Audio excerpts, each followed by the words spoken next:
Hello, and welcome to Core Calculations, the series where I analyze everything, tech related. As of late, I've had Gamefreak underneath my examining scope, or magnifying glass. In my last video, I theorized on why Gamefreak began releasing enhanced versions of their titles. You should totally check that video out after this one. That video was a part of a larger analysis I'm currently making on Gamefreak, which is so big by the way that I have to spread it throughout multiple videos. Now, I gotta be kinda honest here. This video, the one you're currently watching, wasn't really planned to be a part of that analysis. However, while viewing the most recent Pokemon Sword and Shield trailer, something intrigued me. So much so that I had to make an unplanned video about it. Now this thing may be obvious or it may not be, I don't know, but this thing is something I wanted to point out nonetheless. So, what is it that intrigued me about Pokemon Sword and Shield's most recent trailer? Well, it's Gamefreak's overall new business strategy. Quick disclaimer. This is just speculation with evidence provided.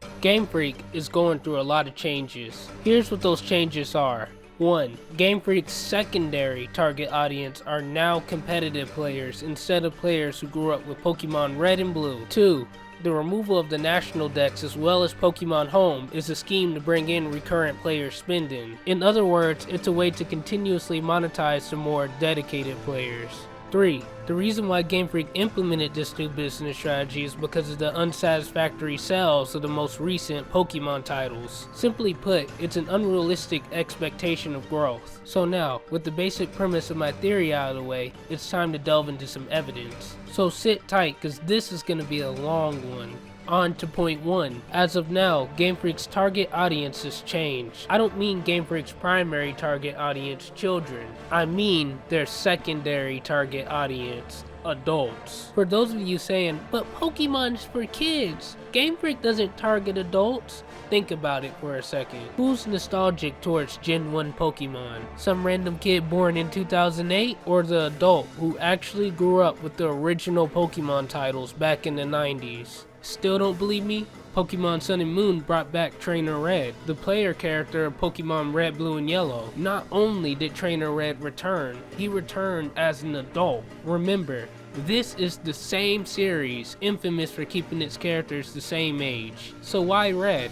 Well, it's because Trainer Red represents the audience Gamefreak wanted to attract, the Red and Blue players who grew up. Gamefreak targets these adults in hopes of getting them to show the games to their children, so Pokemon can spread throughout generations. This tactic is what many fans dub Gen 1 pandering. It was after the success of Pokemon Go and the relative failure of Pokemon Let's Go that Gamefreak would move away from this strategy. Pokemon Go led Gamefreak to a realization. They could never recapture the success of Pokemon Red, at the very least not with their then current business strategy. That's because many of the old Red and Blue players were no longer interested in playing core Pokemon titles, let alone owning a Switch. So after Pokemon Let's Go, Gamefreak would target a new audience, the dedicated players. Now there's many different kinds of dedicated players, but they all have one thing in common.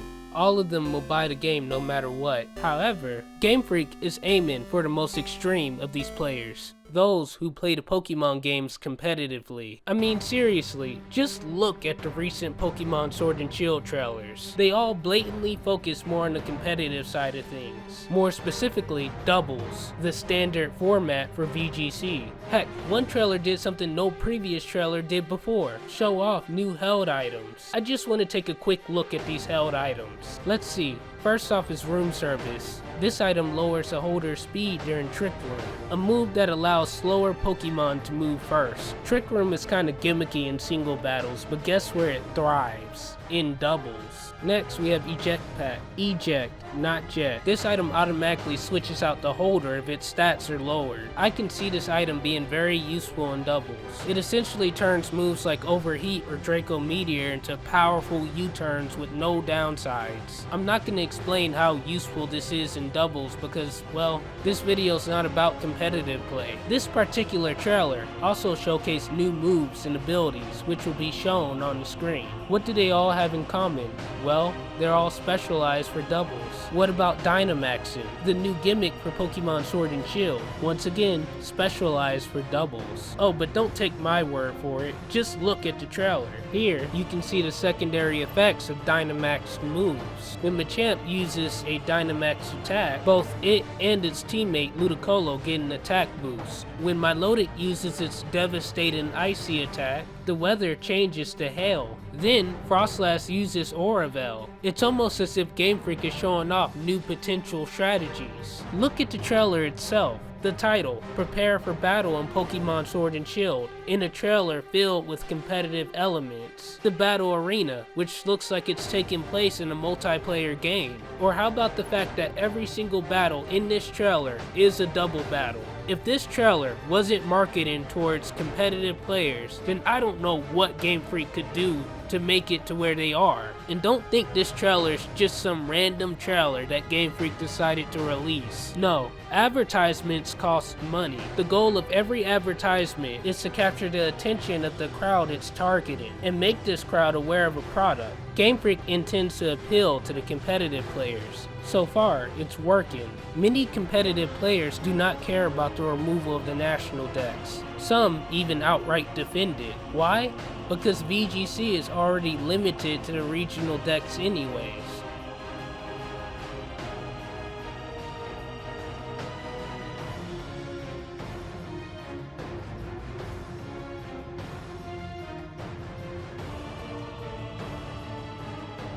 Contrary to popular belief, Game Freak knows its audience very well, and trust me, they'll be milking that audience. Speaking of the national decks, it's time to delve into point 2, my reasoning behind why the national decks is gone. There's a very high possibility that Game Freak will be removing the national decks permanently. This is because Game Freak wants to implement a new business strategy, commonly known as recurrent player spending. This is where dedicated players provide a continuous stream of revenue. How will Game Freak do this? With Pokemon Home.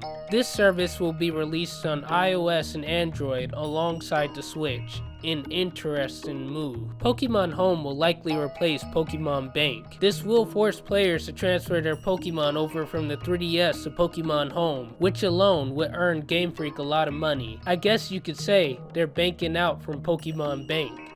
Sorry, I just had to make that joke. So what is Pokemon Home anyways?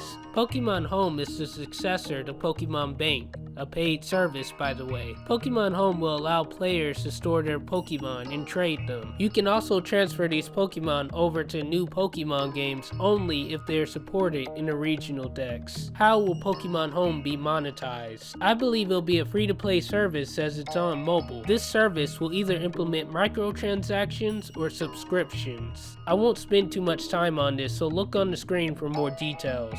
For competitive players, Pokemon Home will be mandatory. The meta is constantly changing. Pokemon left and right are getting buffs and nerfs. Whether it's the removal of megas, base stat changes, or whatever new battle gimmick comes up. These players need to have access to a large amount of Pokemon bred competitively. And obtaining a Pokemon that is competitive takes a lot of time in and of itself. This is because of effort values and individual values. Getting a Pokemon that's viable competitively takes hours of training and breeding. No one wants to do this every time a new game comes out. And with the possibility that any one of their Pokemon may not appear in the next game, players can't just keep their game and wait till the next one comes out. This is where Pokemon Home comes into play. This service is the solution to the imaginary problem Game Freak created. A quick and streamlined solution for those willing to pay. And by the way, Game Freak is capable of developing new 3D models, they just don't want to. And it's not because they're lazy. More on this later.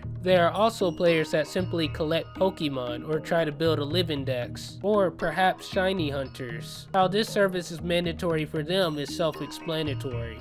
Next, we arrived to point 3. But before I delve into this point, I wanted to take a look at the official narrative behind the removal of the national decks. This next clip I'll show you comes from the Treehouse video, so with everything I told you up to now, pay close attention to the corporate speak used in this video. So in previous games that worked with the Pokemon Bank service, you were able to, for example in Sun and Moon, bring over any Pokemon even if they weren't in the Alola Pokedex. But with the transition to the Nintendo Switch hardware, with its, it being much more powerful, allowing us to be much more expressive with each of the individual Pokemon. And at Gamefreak, we really spent a lot of time thinking about what the best way to move forward was, really preserving the quality of all the different Pokemon, while also, taking into account the battle balance, and having so many different Pokemon available, all within, a limited development time, so we don't keep fans waiting too long for every new entry in the series. And after a lot of discussion, we decided to come to kind of a new direction. So what that means for Pokemon Sword and Shield is that players will be able to transfer their Pokemon from Pokemon Home only if they appear in the Galar region Pokedex. Battle balance, a focus on competitive play, highly unusual for Gamefreak. Quote, we decided to come into a new direction. In other words, a change in business strategy, but most notably, all within, a limited development time. Deadlines. This means Gamefreak answered truthfully as to why the National Dex was removed. They never stated that it was because they were incapable of developing the 3D models, which they clearly are. They did it with X and Y. Gamefreak never stated that it was to increase the quality of animations, at least not originally. No, they said the National Dex was removed to preserve the quality of animations, while under a deadline. So, what does all of this imply? I believe Gamefreak plans to keep Pokemon's development time and costs to a minimal, a conservative business strategy. Gamefreak wants to reduce the cost of each Pokemon title while maximizing the revenue from its players. And what better way to do this than to milk the dedicated players? Gamefreak is implementing this new business strategy because of the stagnant sales of each Pokemon title. You see, every year, Pokemon games make less than the year before. Even upping the price from $30 to $60 will do no good for Gamefreak. That's because console titles are more expensive to develop. Games in general are becoming more expensive to make, as much as I hate to admit it. So that's it for point 3. But I have a question for you. Does this situation sound familiar by chance? Sounding like another franchise we all know of. Does Call of Duty ring a bell? Pokemon and Call of Duty appear to be heading towards a very similar route. In fact, both of these franchises are very similar overall. Sure, they both have vastly different gameplay, and I like one more than the other, but both of them have yearly releases, both of them are affected by mobile gaming, both release the same overall experience every year, with gimmicks to try to change things up, and both are now looking into ways to generate a continuous revenue stream from its dedicated players, because of unsatisfactory sales. Most importantly, both franchises are now dying. You heard that right. As of now, we are witnessing the slow death of the Pokemon games. This isn't because Pokemon isn't selling anymore. It's because of corporate greed and an unrealistic expectation of growth. Every company wants their product to expand and take over. If a product stagnates in sales or doesn't make the amount of money the executives want it to, then that company will look for other sources of income. Gamefreak is no exception. No core title has been able to replicate the success of Pokemon Red. So guess what? Gamefreak is going to find a new cash cow, and they'll be using competitive players to fund it, with Pokemon titles having the bare minimal put into them. I'll state this again, it's not because Gamefreak is being lazy, it's because they don't want to put resources into new Pokemon titles. Simple as that.